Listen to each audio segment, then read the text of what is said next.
Presque du direct, c'est le meilleur de la revue de presse de Nicolas Canteloup. Emmanuel Macron recevait donc hier Vladimir Poutine à Versailles. Bonjour Monsieur le Président. Bonjour à toutes et à tous, c'est à tous, c'est à toutes. Écoutez, vous l'avez dit, j'ai reçu hier le président Poutine à Versailles.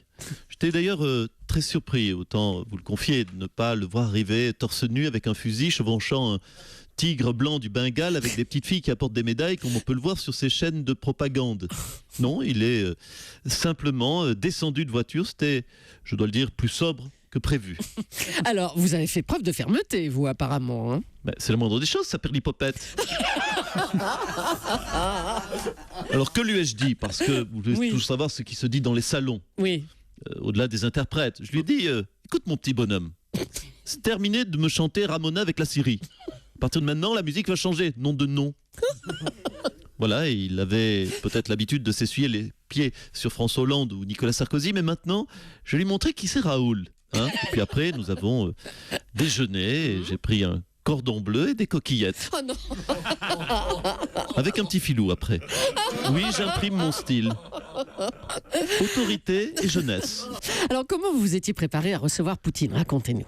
Alors écoutez, je m'étais entraîné ce week-end lors du G7, notamment avec le couple Trump. Ah oui, on a tous vu cette poignée de main avec Donald Trump, hein, où vous avez résisté au rapport de force. Non, quand je parlais au couple Trump, je parlais plutôt de Melania. Melania Oui, Melania Trump.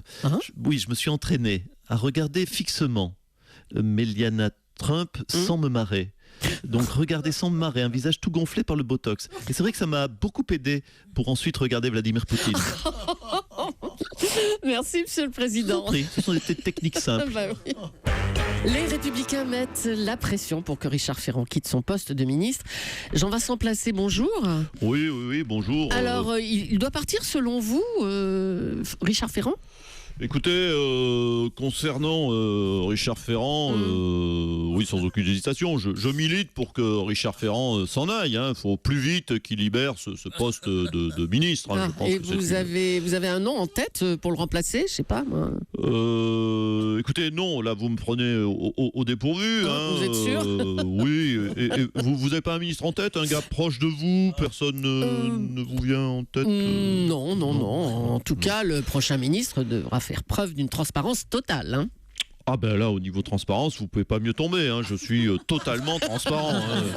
Ah ben si. Écoutez, est-ce que vous êtes capable, Monsieur Soto, de dire de quel ministère j'avais la responsabilité? Oh là là, je crois qu'on se rappelle plus très bien ici. Hein. Voilà, donc transparence totale. Quelque chose autour de la simplification, non? Ah oui, ça réforme de l'État. C'est ça. Réforme de l'État, bravo. Vous me l'apprenez, parce que même moi, je ne sais plus. Ah mais transparence totale, Jean-Vincent. Merci d'être passé nous voir en tout cas. Je vous en prie. Et allez, bonne chance. Et on va parler un petit peu de Roland Garros pour terminer. Nelson, ça se passe bien pour les Français? Racontez-nous. Oui, écoutez, ma chère Julie, je vous propose, si vous le voulez bien, que l'on parle d'autre chose, tout simplement, parce que là, vous vous faites du mal. Est-ce que vous voulez que nous devisions, si vous le souhaitez, je ne sais pas, sur la poésie du XVIIIe siècle, sur la politique intérieure, parce que franchement, sur le tennis, hélas, je crains de vous flinguer le moral. Alors, sur les 13 Français qui jouaient hier, 9 ont été éliminés. Le Français Benoît Paire avait, d'après les spécialistes, le jeu idéal pour perturber Rafael Nadal. Le résultat, il s'est incliné 6-1, 6-4, 6-1. Oui, c'est violent, c'est très violent, je vous le concède. Et en même temps, il ne faut pas oublier une chose, c'est que les tennisman éliminés au premier tour, sachez-le, chers auditeurs, éliminés au premier tour de Roland Garros gagnent tout de même 35 000 €, c'est une coquette somme.